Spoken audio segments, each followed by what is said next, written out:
గురు పూజ ఉత్సవం, గురువుని పూజించే ఉత్సవం జరుగుతుంది. రాష్ట్ర వ్యాప్తంగా కాదు, మరలా చెప్తున్నాను, దేశవ్యాప్తంగా. రైట్. ఈరోజు మన పాఠం పేరు గురువు గారి గురించే, అంతేనా? మనకు కూడా ఉన్నారా గురువు? ఇంతకీ టీచర్ అనగానే మనం తెలిసిన పదాలు కొన్ని ఉన్నాయి. ఒకటి మీకు తెలిసిన పదాలు ఏంటి టీచర్ గారి పేర్లు తెలుగులో? ఉపాధ్యాయుడు, గురువు గారు, వెరీ గుడ్, ఆచార్యుల వారు. ఈ మూడు మనకు రెగ్యులర్గా వినిపించే. టీచర్ అంటే ఇంగ్లీష్ పదం వాస్తవానికి, అవునా? తెలుగులో మనకు కనపడే పదం ఏంటి? ఉపాధ్యాయుడు. రైట్. ఉపాధ్యాయుడు అంటే అర్థం తెలుసా? మిమ్మల్ని ప్రశ్నిస్తూనే నేను పాఠం చెప్పాలనుకుంటున్నాను. ఈరోజు చాలా ప్రశ్నలు వస్తున్నాయి. ఏం ఉపదేశించేవాడు? అంటే తన దగ్గరే ఉంచుకొని, అంటే తనతో పాటే ఉంచుకొని, తనకు దగ్గరగా ఉంచుకొని, అవునా? మన బైబిల్లో ఒక అనే పేరు మీద ఒక పదం ఉంది. ఏంటది? ఉపపత్నులు కదా. ఉపపత్నులు అనే పదం దగ్గర వాడతాం మనం. కానీ వాస్తవం అంటే అర్థం ఏంటంటే తన దగ్గరే ఉంచుకొని, తనకు దగ్గరగా ఉంచుకొని. అధ్యాయి అంటే విద్యని అర్థించేవాడు, చదువుని బోధించేవాడు అని ఉపాధ్యాయుడికి అర్థం. అది విద్యార్థికి ఉంది ఆ బోధించేదాన్ని అర్థిస్తూ, మహాప్రభు నాకు కావాలి అని విద్యని అర్థిస్తూ, అంటే కావాలని కోరుకుంటూ నేర్చుకునేవాడిని విద్యార్థి. ఆ అధ్యాయి అంటే నేర్పేవాడు, ఉపాధ్యాయుడు. గురువు గారు అంటే ఇంకొంచెం ఉన్నతమైన పదం, తెలియాలి మనకి ఉపాధ్యాయుడికి. మనం ఏంటంటే ఈ రోజుల్లో ఇదే మన వాక్యం వదిలేసి ఎక్కడెక్కడ తిరుగుతున్నారు అనుకోకండి. మనకు కావాల్సిన దగ్గరికి వస్తాను. ఎందుకంటే మీకు చాలా పదాలు తెలియాలి. తెలుగులో మనం మాట్లాడుకుంటున్న పదాలు మనకి అప్డేట్ నాలెడ్జ్ లేకపోతే మనం చదువుతున్న సంగతులు ఎలా మలుచుకొని బోధించాలంటే, ప్రతి సందర్భం నుంచి మనం పాఠం తీసుకోవాలంటే చాలా ఏమంటారు దాన్ని, పరిశీలన అవసరం మనకి. ప్రతి సంగతి గురించి తెలియాలంటే తెలియాల్సిందే. తెలియకపోతే నువ్వు ఎప్పుడు కూడా అక్కడే ఆగిపోతావు. ఎక్కడ? మేడి చెట్టు దగ్గర ఆగిపోతాం అంతే. తెలియకపోతే అదే మేడి చెట్టు దగ్గరే. కానీ తెలుసుకుంటే ఆ చెట్టు దగ్గర నుంచి వచ్చేసి పైన చివరి దాకా వెళ్ళిపోతాం, అంచుల దాకా, చివరి కొమ్మల దాకా వెళతాం. నేర్చుకుంటూ. అంత జ్ఞానం అవసరం. అంటే ఎందుకు అవసరం అంటే మనల్ని మనం పరిశీలించుకోవడానికి, మన లోపాలు తెలుసుకోవడానికి, శాఖోపశాఖలుగా మనలో తెలియకుండానే పేరుకుపోతున్న అజ్ఞానాన్ని, అపరిపక్వతని, లేదంటే మూర్ఖత్వాన్ని, ఏదైనా అనుకోండి, వాటన్నింటినీ పరిశీలించుకోకపోతే మనలో మనకు తెలియకుండానే చాలా కనపడుతూ ఉంటాయి. అది చూసేవారికి తెలుస్తూ ఉంటాయి. పలానా విషయంలో మనం అజ్ఞానంలో ఉన్నాం, పలానా సంగతులు. అందుకని ఈ అజ్ఞానపు వెలుగుల్ని తొలగించే ఒక జ్ఞాన దీపం ఎవరైతే ఉన్నారంటే వారిని గురువు గారు అంటారు. ఉపాధ్యాయుడు విద్య నేర్పేవాడైతే గురువు గారు ఇంకా కొంచెం పైన ఉన్నత స్థితి. ఉపాధ్యాయుడికి గురువు గారికి మీకు మీనింగ్ చెప్తాను నేను. లేదా ముందుగా ఒక వాక్యం చదువుకున్న తర్వాత, వాక్యం చదివించకపోతే మళ్ళీ మనకు అనుమానాలు మొదలవుతాయి. అందుకోసమని మీరు తీయండి, మీ బైబిల్ తీయండి ఒకసారి. రోమీలకు రాసిన పత్రిక ఉపాధ్యాయుడికి ఇచ్చినటువంటి నిర్వచనాన్ని అక్కడ చదువుకున్నాం. రోమీలకు రాసిన పత్రిక 2వ అధ్యాయము 20వ వచనాన్ని దయచేసి మీరు చదివితే అక్కడి నుంచి మనం ముందు కొనసాగుతాం. చదవండి, అందరూ తీయండి. అందరూ తీసారా? తీసి చదవండి అందరూ చక్కగా. చీకటిలో ఉండువారికి వెలుగును, బుద్ధిహీనులకు శిక్షకుడును, బాలురకు ఉపాధ్యాయుడనై ఉన్నానని నీ అంతట నీవే ధైర్యము వహించుకొనుచున్నావు. ఇక్కడ ఒకరి గురించి బోధ చేస్తూ, మనుషులు మన గురించి బోధ చేస్తూ, మన యొక్క నిర్లక్ష్యాన్ని, మన అహంకారాన్ని, మన గర్వాన్ని ప్రశ్నిస్తూ పాఠం నేర్పుతున్నాడు పౌలు గారు. ఆ క్రమంలో మనకి కావలసిన సందర్భం ఏంటంటే ఉపాధ్యాయుడికి బైబిల్ ఇచ్చిన నిర్వచనం. ఉపాధ్యాయుడు లోకమే కాదు, లోకం కూడా అదే ఉంది. లోకంలో కూడా ఉపాధ్యాయ అంటే ఇందాక మీకు అదే చెప్పాను, తన దగ్గరనే ఉంచుకుని. పాత రోజులు ఉపాధ్యాయులు ఏం చేసేవాళ్ళు? ఇక్కడ ఈ వచనాన్ని చదువుకుంది. ఏంటట? చీకటిలో ఉండే వారికి వెలుగును. చీకటి అనగానే ఇక్కడికి చీకటిలో ఉంటే ట్యూబ్లైట్లో లేదంటే క్యాండిల్ వెలిగించేసి వెలుగు, అది కాదు. ఇక్కడ చీకటి అంటే అజ్ఞానము అని, ఏమి తెలియని తనము అని. ఈ తెలియని తనంలో నుంచి, అజ్ఞానంలో నుంచి జ్ఞానం అనే వెలుగులోనికి తీసుకొచ్చేవారు.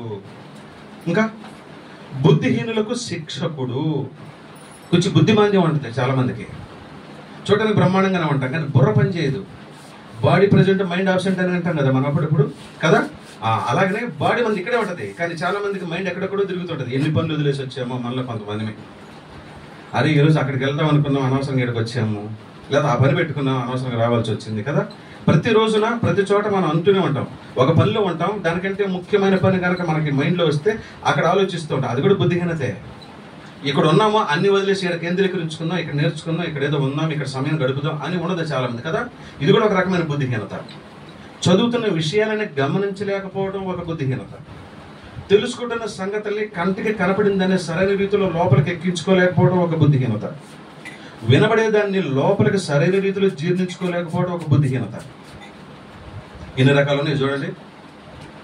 చదువు ఎక్కదు చాలా మందికి, ఒళ్ళు ఇక్కడే ఉంటుంది, పాఠాలు నేర్పుతూనే ఉంటాడు టీచర్ గారు, కానీ ఎక్కించుకోరు. అదొక బుద్ధిహీనత.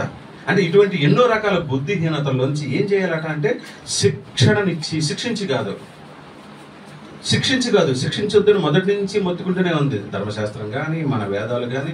శిక్ష కాదు, శిక్షణనివ్వండి అని. అంటే అర్థం ఏంటి? ఇప్పుడు కూడా కోర్టులోనూ పోలీస్ స్టేషన్స్లో జరుగుతున్నది అదే. కోర్టు ఉద్దేశం అదే. అంటే జరుగుతున్నది వేరే కానీ ఉద్దేశం అదే. ఎంత భయంకరమైన నేరం చేసిన వాడినైనా జైలుకు తీసుకెళ్ళి అక్కడ భోజనం పెట్టి వాడిని నెలల తరబడి సంవత్సరాల తరబడి పోషించే దాని ఉద్దేశం ఏంటంటే వానికి బుద్ధి రావాలి అని, మార్పు చెందుతాడని. కరెక్ట్, జరుగుతున్న రిజల్ట్ ఎలాగైనా సరే ఉద్దేశం అదే. సో ఇది మనకు అర్థమైతే, ఇప్పుడు బుద్ధిహీనులకు శిక్షకుడు అంటే అర్థం ఏంటంటే శిక్షణనిస్తూ, ట్రైనింగ్ ఇస్తూ, కోచింగ్ ఇస్తూ వారికి బుద్ధి నేర్పేవాడు. అలాగనే బాలురకు ఉపాధ్యాయుడనై ఉన్నాడు అని ఇక్కడ మీనింగ్ ఏంటంటే, బాలురు అంటే ఎవరు? ఇక్కడ తిరుగుతున్నారా వాళ్ళిద్దరా? కాదు, మనం కూడా. బాలురు అంటే ఒక సంగతిలో లేదా ఒక దాంట్లో చిన్న స్థాయిలో ఉన్నవాడు బాలురు. ఇప్పుడు మీరు బాలురా పెద్దలా? నిజం చెప్పాలి, నిజానికి బాలురే, కానీ వాస్తవంగా మీరు ఉండాల్సిన పరిస్థితి పెద్దవాళ్ళే ఉండాలి కదా. మీరు ఇప్పటికి ఎలా ఉండాల్సిన వాళ్ళంట కదా, మీ సర్వీస్ని బట్టి, మీ ఏజ్ని బట్టి, మీ అనుభవాన్ని బట్టి కదా. మనకు తెలుసు ఆ వాక్యం ఎలా ఉండాలంటే. కానీ ఇప్పటికి కూడా మనం ఇంకా చాలా సంగతుల్లో నేర్చుకునే వారంగానే ఉన్నాం. బోధిస్తున్నాం ఉన్నప్పటికీ కొంతవరకు మనకు తెలిసినంతవరకు బోధించగలుగుతున్నాం. అన్ని తెలుసుకునేంత జ్ఞానం కానీ, అంత ఆలోచన కానీ, అంత విశాల హృదయంగానే మళ్ళీ చాలా మందికి కొరబడింది. కొంచెం తెలియగానే నాకు అన్ని తెలిసిన బయటకు వచ్చేస్తా ఉన్నా. బయట లోకల్ అదే పని కదా. ఒక వంట మనిషిని చూడండి, ఒకరి దగ్గర వంటకు చేరతాడా, కొద్ది రకాల దానిలో మెలకులు నేర్చుకోగానే పూర్తిగా తెలియదు. ఈ ఆదాయం భలే ఉంది, ఇక్కడెందుకు ఈ చాకరీ మనం బయట చేసుకున్నాం. వంటేనా లేకపోతే మిగతా అన్ని విద్యలు అంతేనా? చదువు కూడా అంతే కదా. కొద్ది రోజులు పాఠం నేర్పుతాడు, అరే ఇదేదో బాగుంది, స్కూల్ పెడితే మనకే రప్తాయి కదా ఈ డబ్బులన్నీ కదా. బయటికి వెళ్ళి సరిగా విద్య నేర్చుకోవాలా. అంటే ఇలాంటి వాళ్ళు ఏమంటున్నామంటే బాలురు. ఇలాంటి బాలురకు ఉపాధ్యాయుడిగా ఉండాలట. అంటే ఎలా ఉండాలి? బాలురకు బోధించాలంటే ఉపాధ్యాయుడికి లక్షణం గురించి చెప్తున్నా. ఉపాధ్యాయుడు అంటే అర్థం ఏంటంటే తన దగ్గర ఉంచుకొని బోధించేవారిని ఉపాధ్యాయుడు. బైబిల్ నుంచి మీకు ఒక నిర్వచనం చేయించాను. ఉపాధ్యాయుడి లక్షణం ఏంటంటే, పాత రోజుల సంగతి చెప్తాను. ఉపాధ్యాయుడు అంటే విద్యార్థి దగ్గరికి గురువు టీచర్ గారు వెళ్ళాడు. వెళ్ళి ఎక్కడ విద్య నేర్చుకోవడానికి విద్య కోసం అర్థించేవాడు ఉన్నాడో, జ్ఞానం కోసం అర్థించేవాడు ఉన్నాడో కదా, వెలుగు కోసం ఎదురు చూసేవాడు అన్నాడు. వాడి దగ్గరికి వెళ్ళి వాడిని చేరదీసి తన దగ్గర ఉంచుకొని వాడిని పోషిస్తూ వాడికి భోజనం పెడుతూ, ఇవన్నీ చెప్తుంటే మీకు ఒకరు గుర్తు రావాలి. వస్తున్నారా? గుర్తు రావట్లేదు కదా. మనం ఆ రీతిగా ఆలోచించాం కదా. విద్యార్థి దగ్గరకు ఉపాధ్యాయుడు వచ్చాడు తెలుసా, ఆయన పేరు యేసుక్రీస్తు వారు. అజ్ఞానంలో ఉన్న వారికి జ్ఞానాన్ని ప్రకాశింపజేయడానికి, చీకట్లో ఉన్న వారికి వెలుగును ప్రకాశింపజేయడానికి, పసిపిల్లలుగా ఉన్న జ్ఞానంలో మేము మేధావులమే, ధర్మశాస్త్రం ఉంది మాకు, మమ్మల్ని మించిన పరిశుద్ధుడు ఈ భూమి మీద లేడు, యెహోవాను కలిగి ఉన్న మేము ఎంత గొప్పవాళ్ళమో, మాకంటే పరిశుద్ధుడు కానీ, ఆచారాలు పాటించేవాడు కానీ, శుభ్రంగా ఉండేవాడు కానీ, అసలు భూమి మీద లేడు అనుకునేంత గర్వించి ఉన్న వాళ్ళకి బాలురు మీరంతా పసిపిల్లలారా, మీకు నేను విద్య నేర్పుతానని వచ్చి వాళ్ళ తన దగ్గర ఉంచుకొని భోజనం పెట్టి 3.5 సంవత్సరాలు. గుర్తొస్తుందా? జ్ఞాపకం వస్తున్నాయి ఆ సంగతులు. 3.5 సంవత్సరాలు తన చుట్టూ తిప్పుకొని వాళ్ళకి విద్యని అర్థించే విద్యార్థులుగా చూసి తనకు వారికి ఉపాధ్యాయుడై బోధించాడు. ఉపాధ్యాయుడు అంటే అంత అర్థం ఉంది. ఉపాధ్యాయుడు అంటే తానే విద్యార్థిని స్వీకరించి భోజనం పెట్టి తృప్తిపరిచి భోజనం పెట్టేసి వాక్యం చెప్పి పంపించాడు. ఈరోజు మనం ఎలాంటి పని చేస్తున్నాం? దానికంటే పెద్ద స్థాయి గురువు. గురువు గారి గురించి కూడా బైబిల్లో దేవుడు రాయించాడు, తెలుసు మీ అందరికీ. ఒకసారి మీరు బైబిల్ తీస్తారా? మత్తయి సువార్త 23వ అధ్యాయం 10-11 వచనాలు ఒకసారి చూస్తారా? మత్తయి సువార్త 23వ అధ్యాయం 10వ వచనం లేదా 11. 10 చదవండి, తర్వాత 11 కూడా కంటిన్యూ చేయండి. మరియు మీరు ఎవరికి చెప్తున్నాడు? ఆ కాలంలో ఉన్నటువంటి ఆ చుట్టూ ఉన్న వాళ్ళకే, ఈరోజు మనకు కూడానా కదా? ఈరోజు మనం మాట్లాడితే ఏంటి గురువు గారు, ఏంటి గురు కలే ఊత పదాలు కదా మనకి. వాడు ఏం నేర్పడు మనకి. ఒకడు నేర్పుంటే గీర్పుంటే ఏం నేర్పుంటాడు? నాశనం చేయటం ఎలాగా, మోసం చేయటం ఎలాగా, దమ్ము కొట్టడం ఎలాగా, అవునా, గుటక వేయటం ఎలాగా, సీసాల పానీయం సేవించడం ఎలాగా, అవునా, ఆస్తులు పోగొట్టడం ఎలాగా, అవునా, ఈ కదా వీటిలో గురువులు ఉన్నారు. చదవండి. మీరైతే మరియు మీరు గురువులని పిలువబడవద్దు. గురువు గారి లక్షణం ఏంటంటే, గురువుకు ఉన్నటువంటి ఈ భూమి మీద వాస్తవానికి ఉపాధ్యాయుడు, గురువు, ఆచార్యుడు 3 వేరు పదాలు. కానీ తెలుగు చదవటం రాయటం మర్చిపోయిన ఇప్పుడున్న ప్రస్తుత కాలంలో ఇంగ్లీష్ అనే భాష రాజ్యమేలుతున్న దుస్థితిలో పదాలకి అర్థం మారిపోయినాయి. మానేసం. మనం అందరికీ ఒకటే పదం వాడేస్తా ఉన్నాం. ఉపాధ్యాయుడికి పర్యాయ పదం గురువు అని, గురువుకి పర్యాయ పదం ఆచార్యుడని. కానీ ఈ 3 వేరు పదాలు తెలుగు బాగా తెలుసుకోగలిగితే. గురువు గారి లక్షణం ఏంటంటే, ఈయన్ని శిష్యులు ఎందుకుంటారు తెలుసు మీకు? తెలియదు. ఈరోజు మన విద్యా వ్యవస్థలో గురువులు ఉన్నారు, ఉపాధ్యాయులు తక్కువగా ఉన్నారు. గురువులు ఉన్నారు, మనమే. ఏ బెస్ట్ కాలేజీ, ఎలిమెంటరీ స్కూల్లో నిన్న నా సహోదరుడు ఒకడు చెప్తున్నాడు, మాచర్ల చిన్న పట్టణం, ఒక చిన్న స్కూలే, పేరు పెద్దదేలండి, చైతన్య నారాయణ. చిన్నాడు 3వ సంవత్సరం నిండింది పాపకి, ఆడబిడ్డకి. తీసుకెళ్ళి స్కూల్లో వేయడానికి ఏమంటారు దాన్ని? 3వ సంవత్సరం నిండిన వాళ్ళు వేసేవాళ్ళు ఏ తరగతి అంటారు? ఇంటర్మీడియట్, డిగ్రీనా, లేకపోతే పీసీనా? ఏమంటారు? నర్సరీనే కదా. నర్సరీకి ఫీజు ఎంత చెప్పాడు తెలుసా? 75,000 ఫీజు, 15,000 బస్ ఛార్జీలు, ఇతరత్ర ఖర్చులు, పండుగలకి పబ్బలకి ₹1,00,000 చెప్పాడు. ఎక్కడ? గుంటూరు లాంటి మహాపట్నంలో కాదు, మాచర్ల. నర్సరీకి ఆ 10th క్లాస్కి మా అమ్మాయి డిగ్రీ ఇంటర్మీడియట్ అయిపోయింది 2 సంవత్సరాలు, మహాకృపను బట్టి, దేవుడి మహాకృపను బట్టి. గురువులు అంటే అర్థం ఏంటంటే, అన్నీ నేర్చుకుని అందరికీ బోధించేవాడు, అన్ని జ్ఞానాలు తెలిసినవాడు గురువు అయితే గనక, ఆ గురువుని ఎన్నుకునే అంశాల్లో శిష్యులే. అంటే నాకు పలానా ఆయన దగ్గర విద్య నేర్చుకుంటే బాగుపడతాను, నేను పలానా ఆయన దగ్గర ఆ బడిలోకి వెళ్తే నేను బాగా చదువుతుంది. మన పిల్లలకి ఈరోజు మనం ఆలోచిస్తున్నాం కదా, పలానా స్కూల్ బాగుంటుంది, 10th అయితే, ఇంటర్కి అయితే. మనం పిల్లల చదువులకు ఆలోచిస్తాం, ఎంకరేజ్ చేస్తాంగా, అవునా? ఖచ్చితంగా ఎంకరేజ్ చేస్తాం. మన పిల్లలు మంచి భవిష్యత్తు ఇవ్వాలనుకుంటే మొదటి నుంచి, ఏది నర్సరీ నుంచి, కేజీ నుంచి పీజీ దాకా. కిండర్ గార్డెన్ కదా కేజీ అంటే, అంతేనా? ఏం చేస్తాడు అందులో? ఏం నేర్చుకోడు. కానీ ఎట్లా ఆయన ఆడుకుంటే బొమ్మలతో, అక్కడి నుంచి పీజీ పూర్తయ్యేంత వరకు ఈయన గురువు గారు. గురువు అంటే ఎంత పెద్ద అర్థం లోకల్లో ఉందో తెలుసు కనుకనే ఈ పదాన్ని యేసుక్రీస్తు వారు వాడారు. ఎవరే నాయన, ఎవరికి పడితే ఎవరికి నేను గురువుని మీరు చెప్పకండి, నేను ఒక్కనిరా గురువుని అంటే అర్థం ఏంటంటే, నేను అన్నీ తెలిసిన వాడిని, నా దగ్గరికి మీరు రావడానికి సంకోచించకండి. అక్కడ బాగుంటుంది, ఇక్కడ బాగుంటుంది అని కాదు. యేసుక్రీస్తు దగ్గర బాగుంటుంది అనే సమాచారాన్ని ప్రపంచానికి తెలియపరచడానికి తన గురుత్వాన్ని, లేదా తన బోధన తత్వాన్ని, లేదా తన ఉపాధ్యాయ వృత్తిని అత్యద్భుతంగా అవలంబించిన వ్యక్తి ఆయన యేసుక్రీస్తు గారు. 3వ పదం ఆచార్యుడు. ఈ భూమి మీద మనకి టీచర్కి ఆచార్యుడు ఇంకా ఉన్నతమైన స్థితి. ఇంగ్లీష్లో మనం ప్రొఫెసర్ అంటాం కదా. ప్రొఫెసర్లు ఎక్కడ ఉంటారు? ఎలిమెంటరీ స్కూల్లో ఉంటారా?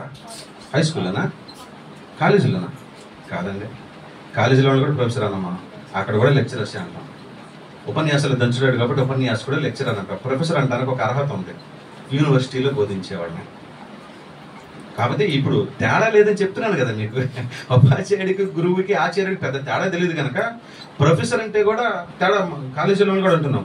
యూనివర్సిటీ అంటే ఇంకా అత్యున్నత స్థాయిలో బోధించేవాళ్ళని ఆచార్యులు అంటే. ఆచార్యుడు ఉన్న లక్షణం ఏంటంటే, ఉపాధ్యాయులాగా అందరికీ పిలిచి బోధించాలి, గురువు గారిలాగా ఎవరైనా సరే తన దగ్గరికి బోధించేటట్లుగా తను మార్గదర్శిగా ఉండాలి. ఈ లక్షణాలన్నింటినీ కలిపితే గాని ఆచార్యుడు అనలేము. ఆచార్యుడు అంటే అక్కడ అర్థం ఏంటంటే, ఇంకా చెప్పాలంటే, కేవలం విద్యా సంబంధించిన సంగతులే కాదు, ఆధ్యాత్మిక సంగతులు కూడా పరిచయం చేసేవాడే ఉండాలి. మీకు ఒక విషయాన్ని పరిచయం చేస్తాను. మీకు పాతగా అంటే మన లోకల్లో ఉన్న ఆచార్య కనుక ఎవరైనా మీలో చదవగలిగితే, నాకు తెలిసి ఎవరు చదవరు, చదువుంటే ఇంకా మంచిది. నేను చెప్పే విషయం బాగా అర్థమవుతుంది. హిందుత్వంలో కానీ బౌద్ధ మతంలో కానీ ఆచార్యులు ఉంటారు, తెలుసా మీకు? హిందూ తత్వంలో ఆ వేదాలు గ్రహించి వాటిని పరిశీలించి వాటిని చదివి ప్రకటించేవాళ్ళని, లేదా బౌద్ధ మతంలో ముఖ్యంగా ఆ తత్వాన్ని బోధించే వాళ్ళని ఆచార్యుల వారని పిలిచేవాళ్ళు. అవునా? అంటే అర్థం ఏంటంటే లోక సంబంధమైన విద్యతో పాటు ఇహలోక సంబంధమైన వాటితో పాటు పరలోక సంబంధమైన అంటే ఆధ్యాత్మికమైన సంగతులను కూడా మరి విక్కిలిగా చక్కగా అర్థమయ్యే రీతిలో బోధించేవారిని ఆచార్యుల వారు. మనకి పాత రోజుల్లో టీచర్స్ కూడా ఆచార్యుల వారు అనేవాళ్ళు కదా, వాళ్ళ వృత్తిని బట్టి, వాళ్ళ కులాన్ని బట్టి, వాళ్ళ జ్ఞానాన్ని బట్టి కాదు. సో ఈ మూడింటికి మీకు తేడా ఎందుకు చెప్తున్నాను అంటే బోధించే వృత్తి చిన్నది కాదు, లేదా ఈరోజు మనం నేర్చుకుంటున్నటువంటి విద్య లేదంటే బోధించాల్సిన పని చిన్నది కాదు, చాలా పెద్దది. మనము ఎవరి దగ్గర నేర్చుకుంటున్నామో మనకు స్పష్టత ఉండాలి.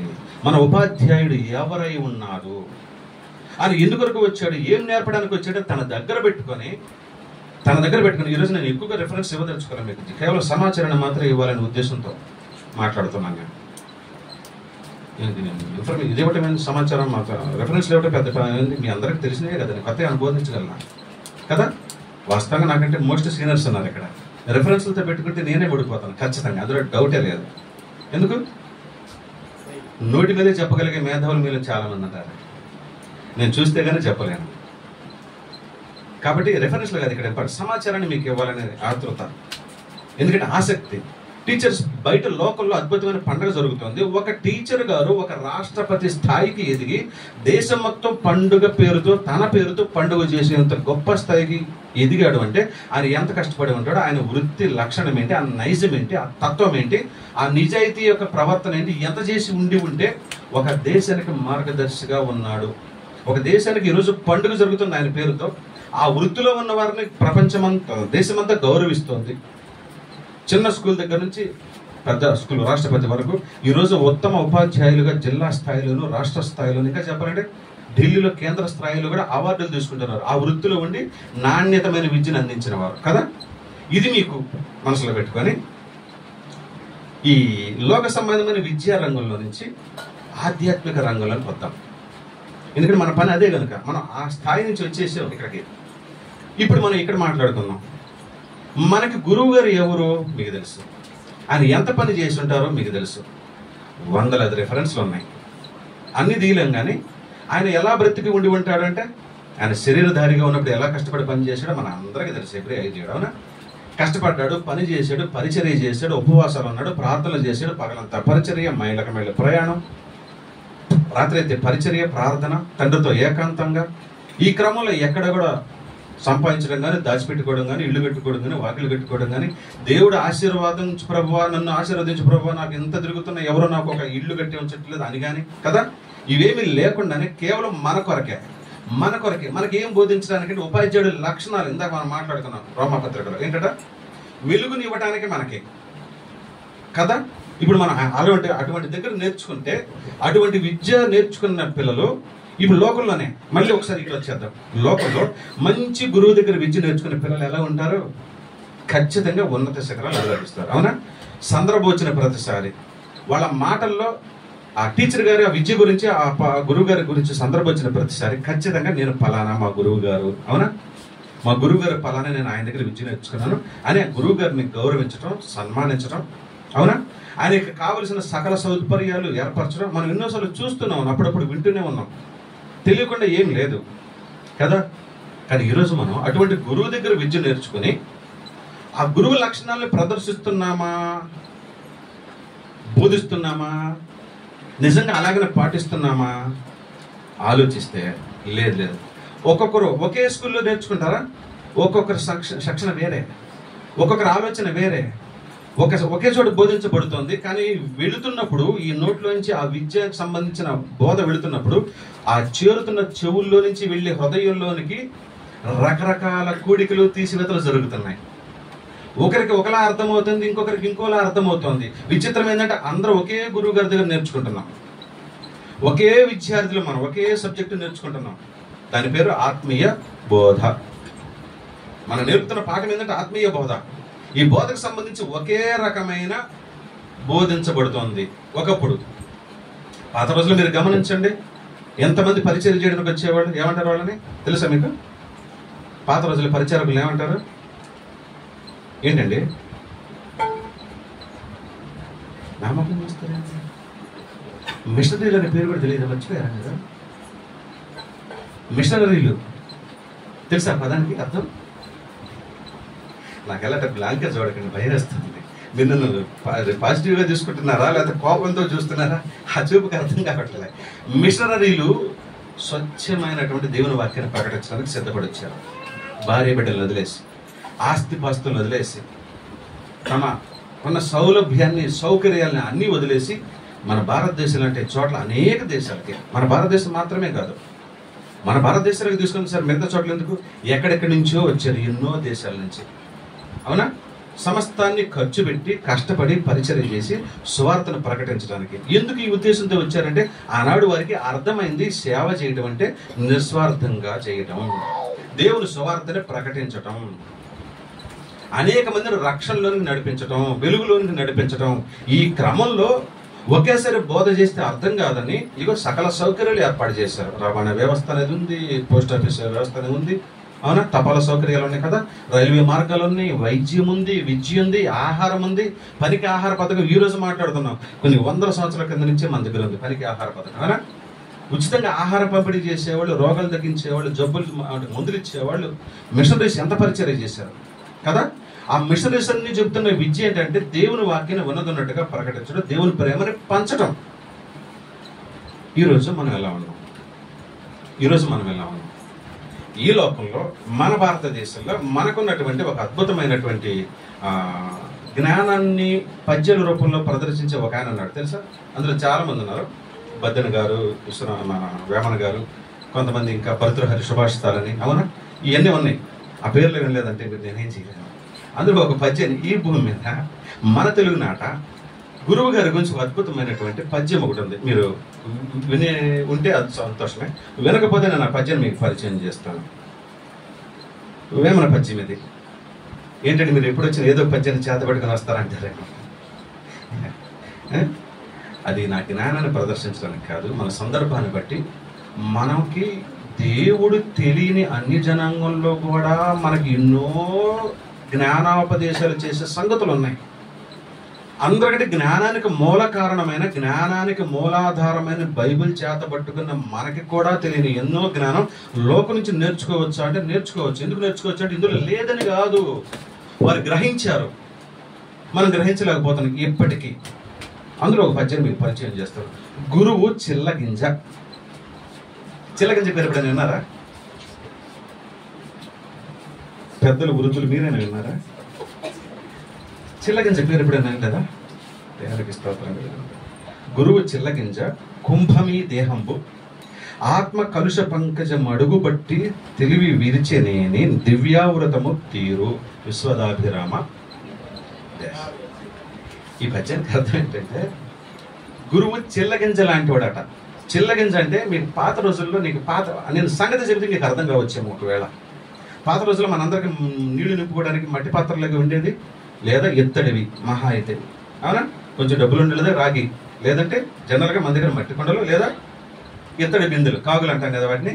వాటిలో నీళ్లు పాత రోజుల్లో చెరువులోంచి, లేదా మినరల్ వాటర్ ఉంది అప్పుడేమన్నా, చెరువులు అన్నీ కలిసి ఉంటాయి కదా, అవునా? 100 మంది దిగుతూ ఉంటారు, వాటిని నేను కూడా అలాగే కావిళ్లతో మోస్తున్నాను కొన్ని సంవత్సరాల పాటు, అవునా? ఆ బిందుల్లో నీళ్లు తీసుకొచ్చినప్పుడు ఆవులుగా తేటగా ఉంటాయి, మామూలుగా మురికి పెట్టే ఉంటాయా? చెరువు నీళ్ళు ఎప్పుడు కూడా తేటగా ఉండవు, దిగుతూ ఉంటారు మనుషులు. ఒకవైపు మనుషులు దిగుతుంటారు, ఒకవైపు పశువులు దిగుతూ ఉంటే అన్ని అందులోనే ఉంటాయి కదా, తెచ్చుకుంటూ ఉంటాం. వాటిని పాత రోజుల్లో వాడే ఒక ఇప్పటికీ ఉంది ఆ చిల్లగింజ, కాకపోతే జనానికి తెలియదు, దానికి ఇంగ్లీష్ పేరు ఏదో ఉంటుంది.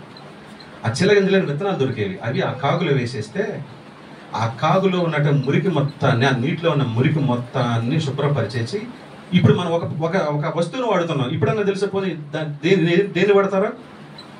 ఇప్పుడు పరిస్థితుల్లో నీటిని మొన్నటి దాకా నీళ్ళని మలినం చేసేసి మురికి వేరు చేయడానికి ఒక పదార్థాన్ని వాడేవాళ్ళం. వాటర్ బాటిల్, వాటర్ ఫిల్టర్లో వాడే పదార్థమే, కానీ స్వయంగా దాన్నే. మగపిల్లలు ఉన్నారుగా, గడ్డలు చేయించుకుంటారా? మంగళాన్ని మీకు గడ్డం అయిపోయిన తర్వాత మీ మొఖానికి గడ్డలకు రుద్దుతాడే,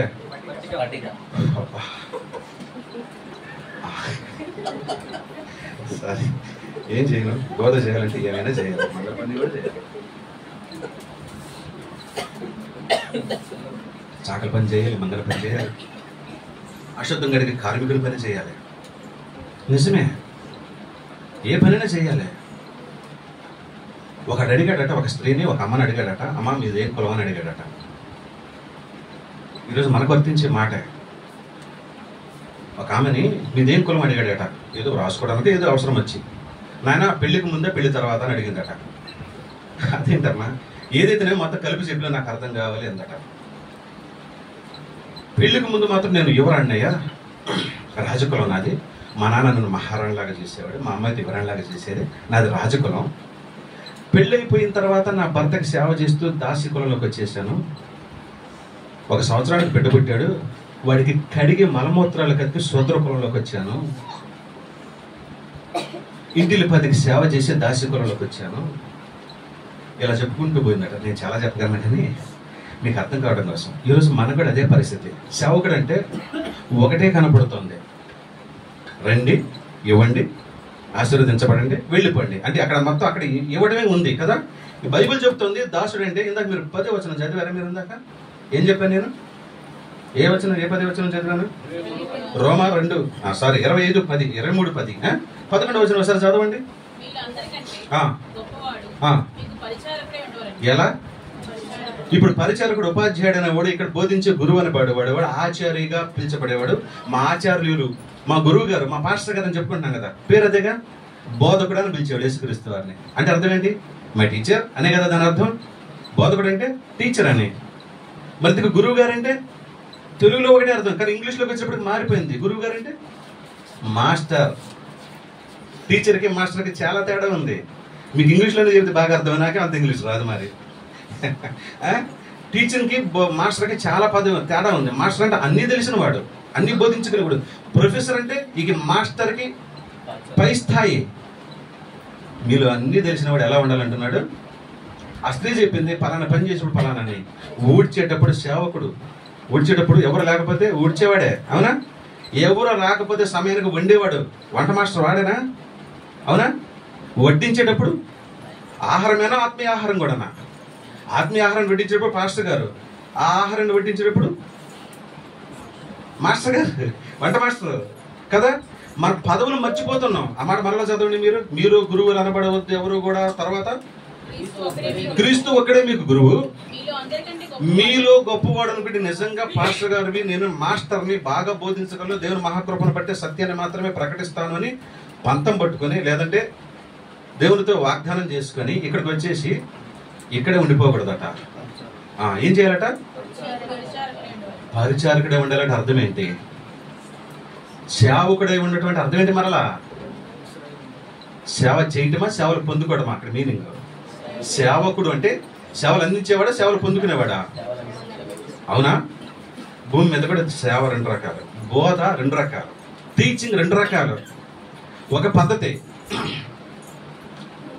ఒకడు ఇదేంటి అని అడిగాడు. ఇప్పుడు టీచింగ్ 2 పద్ధతులు ఉన్నాయి, ఒకే పద్ధతి లేదు. ఒకరు మీలాగా విద్యార్థి పలానా ఇది ఏంటి అని అడిగాడు అనుమానంతో, పలానా సంగతి గురించి. అవునా? ఇక్కడ నిలబడ్డ టీచర్ 2 రకాల బోధ చేయొచ్చు. నెంబర్ 1 బోధ, ఇన్ని సంవత్సరాలు ఉన్నావు, ఇంత వయసు వచ్చింది, ఇంత జ్ఞానం వచ్చింది, ఇది కూడా తెలియదా? అవునా? అని డాష్ డాష్ డాష్ డాష్ వాడచ్చు. అవునా? ఇది ఒక పద్ధతి. 2వ పద్ధతి, ఇది ఇలాగ మా దగ్గరకు వచ్చేసి ఇలారా, ఇది ఇలా జరిగింది, ఇది ఇలా జరిగింది, ఇది ఇలాగా, ఇది ఇలాగా అని ప్రేమతో కామెంట్ చేయకుండా, వాడి అజ్ఞానాన్ని పారద్రోలాలంటే అజ్ఞానాన్ని ఎత్తు చూపడం కాదు గొప్పతనం, వాడి అమాయకత్వాన్ని నిందించడం కాదు గొప్పతనం. మరి ఏంటయ్యా అంటే ప్రేమతో దగ్గరకు తీసుకొని బోధించటం కదా. 2వ వృత్తిలో టీచరు దగ్గరికి వెళ్తాడు, విద్యార్థి అవినాభావ సంబంధం ఏర్పడుతుంది కదా. 12 మందికి బోధ చేస్తే ఒకడు దూరంగానే ఉన్నాడు, 11 మంది హత్తుకున్నారు. అవునా కదా? ఎలా బోధించి ఉంటే ఇదేంటి పేతురు ఈ మాత్రం కూడా తెలియదా మనం అంటాం కదా. అవునా? ఇంట్లో చిన్న బిడ్డ పడితే కూడా మనం తిడతాం, వంట చేసి ఉప్పు ఎక్కువ వేస్తే తిడతాం, చదువుకునేటప్పుడు తప్పు చదివితే తిడతాం కదా. కానీ సరైన బోధించే వృత్తిలో ఉన్నటువంటి టీచర్ జ్ఞానం కలిగిన వారైతే వారు ఏం చేస్తారంటే ఇది ఇలా కాదు ఎలాగా అని ప్రేమ, అంటే 2 రకాలు కదా. ఇప్పుడు సేవలో కూడా అంతే. రెండోదే పరాజయం వెళ్తుంది. సేవ అంటే, సేవకుడు అంటే పొందుకునేవాడు అని అర్థం చేసేసారు మనల్ని. కానీ చేసేవాడు అంటున్నాడు, ఎందుకంటే ఆయన చూపించాడు, కాళ్ళు కడిగి చూపించాడు. ఇంకెందుకంటే ఏం చేయగలడు? ప్రాణమే ఇచ్చేసాడు. ఒక ఉపాధ్యాయుడు తన బిడ్డల కొరకు ప్రాణం పెట్టలేడు, ఎఫర్ట్ పెడతాడు. తనకున్న నాణ్యతనంతా ఉపయోగిస్తాడు, తన తెలివిని, తన సామర్థ్యాన్ని ఉపయోగించి. అంతవరకే హద్దులున్న ఈ లోకంలో ఉన్న గురువు గారికి, పరలోకంలో ఉన్న గురువు గారికి హద్దులు లేని ప్రేమ కదా తండ్రిది. హద్దులు ఉన్నాయి ఆయన ప్రేమకి లేదు. కాబట్టి మనం ఇంకా ఇంతకాలం మొండికేస్తున్నాం. స్కూల్లో పిల్లలైనా సరే 2 ఏళ్ళకి 3 ఏళ్ళకి 4 ఏళ్ళకి 10వ తరగతికి వచ్చిన దాకా చావగొట్టి అవునా, వాడు తాడు తీసిన 10th వచ్చారు కానీ సరిదిద్దుతాం. ఇంకా ఆ తర్వాత వదిలేస్తాం. హై స్కూల్కి వెళ్ళిన దాటిపోయినాక వాడు మెట్టగా మన మాట వినడు. వాడికి ఇష్టమైతే అప్పుడే వాడు చదువు దగ్గరికి వస్తాడు. కానీ 10th లోపు విద్యార్థి దగ్గరికి దేవుడు వెళ్తాడు, గురువు గారు వెళ్తారు. ఈ భూమి మీద కూడా అంతే. ఒక స్థాయి విద్య వరకు లేదా ఒక స్థాయి జ్ఞానం నేర్పేంత వరకు మీ దగ్గరికి దేవుడు బ్రతిమలాడుతూ తన గురువుల్ని, తన ఉపాధ్యాయులు మీ దగ్గర పంపిస్తాడు. ఒక స్థాయి దాటాక, అందులో రుచి మీకు తెలిసాక, దాని రిజల్ట్ యొక్క ఉద్దేశం మీకు అర్థమైతే, మీరు ఇప్పుడు హై స్కూల్ స్థాయి లేదా యూనివర్సిటీ స్థాయి అనుకోండి, మీరే పదే గురువు గారిని, ప్రొఫెసర్ని వెతుకులాడుకుంటూ వెళ్ళాలి. డాక్టరేట్ అని ఒక విద్య ఉంది, తెలుసా మీకు? అవునా? ఆ డాక్టర్ దగ్గరికి వెళ్తే ఎంత చాకరీ చేయాలో తెలుసా మీకు? చదువుకున్న పిల్లలు మీకు ఎవరైనా తెలుసుంటే, యూనివర్సిటీ చదువు గురించి తెలిసిన వాళ్ళకి అర్థమవుతుంది. ఊడిగం చేస్తారు తెలుసు. యూనివర్సిటీలో డాక్టరేట్ అనే బిరుదు కొరకు ప్రొఫెసర్ల దగ్గర ఫలానా శాఖలో లేదా ఫలానా విభాగంలో ఫలానా సెక్షన్లో నేను డాక్టరేట్ తీసుకోవాలనుకున్నాను, కవిత్వం గురించో, చంద్రుడి గురించో, సూర్యుడి గురించో, లేదంటే ఫలానా శాస్త్రం గురించో, సైన్స్ గురించో, సోషల్ గురించో, లేదా రాజకీయాల గురించో, ఏదో ఒక శాఖ, ఏదో ఒక విషయం తీసుకుని దాని మీద పరిశోధన చేస్తారు. 3 సంవత్సరాలు, 2.5 సంవత్సరాలు, 3 సంవత్సరాలు. తెలుసమ్మా? ఈలోపు రాజుగారి కంటే ఎక్కువ బిల్డప్ ఇస్తాడు ఆ ప్రొఫెసర్ గారు. ఆ ఇంటి పని చేయాలి, వంట పని చేయాలి, ఊడిగం చేయాలి, డ్రైవర్గా చేయాలి, ఎన్ని పనులు చేసి చదివే తక్కువ, వాడు చాకరీ చేసేది ఎక్కువ. ఇంత చేసినాక వాడు దయగలిగి అందులో లాస్ట్లో కూడా మళ్ళీ లంచం పుచ్చుకొని వాడు రాసిన చెత్త పేజీలన్నీ చదవకుండా చివరికి యాక్సెప్టెడ్, గ్రాంటెడ్ అంటాడు. ఆ రోజు స్నాతకోత్సవం జరుపుతారు. దాన్ని స్నాతకోత్సవం ఇంగ్లీష్ పీరియడ్ తెలుసా? అయ్యా మా పెద్దగా చెప్పండి, కొంచెం అందరు వినపడాలి కదా. కాన్వకేషన్ ఏర్పాటు చేసి స్నాతకోత్సవం అంటారు అచ్చ తెలుగులో. ఈ రోజు నుంచి నువ్వు డాక్టర్ ఎవరా, పలానా విద్యలో నీకు తిరగలేదు పో అని చెప్పేసి ఒక ముసుగేసి మనం మీకు వేసారే. నవ్వమా, నేను సీరియస్ జోక్ ఏం చెప్పలేదు, అర్థాలు కూడా చెప్పలే, జస్ట్ మీకు గుర్తు రావడం కోసం చెప్పాను. ఈ విద్యలో మీరు నిష్ణాతులు, మీకు తిరుగులేదని. నిజంగా మీ అందరికి తిరుగు లేకుండా వేసారండి? నిజం చెప్పాలి, ఇప్పుడు ప్రశ్న అడుగుతాను. అలా వేసి ఒక టోపీ పెట్టేసి ఇక నుంచి డాక్టరేట్ అంటారు. ఈ డాక్టరేట్ పొందుకోవడానికి ఎంత చాకరీ చేయాలో మీకు జ్ఞాపకం చేస్తున్నాను అంతే. ఇప్పుడు మనం ఇక్కడికి వద్దాం.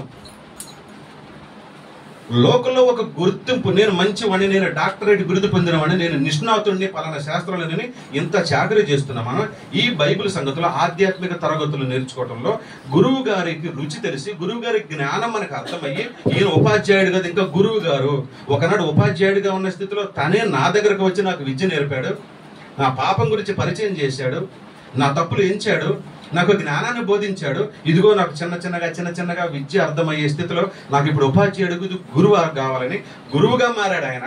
నాకు బోధ చేయడానికి ఆయనే తగినవాడు, నన్ను తీర్చిదిద్దడానికి ఆయనే తగినవాడని మనం ఎంతమంది ఆయన దగ్గరికి వచ్చి ఆయన దగ్గర విద్యను అభ్యసించి చాకరీ చేసి, ఇందా చదువుకున్న మాట మరలా జ్ఞాపకం చదువు. మీలో గొప్పవాడు కావాలంటే సేవకుడు కావాలని అన్నాడు కదా. ఆయన ఆల్రెడీ సేవకుడిగానే పని చేశాడు, ఎక్కడ కూడా సన్మానాలు అందుకోలా,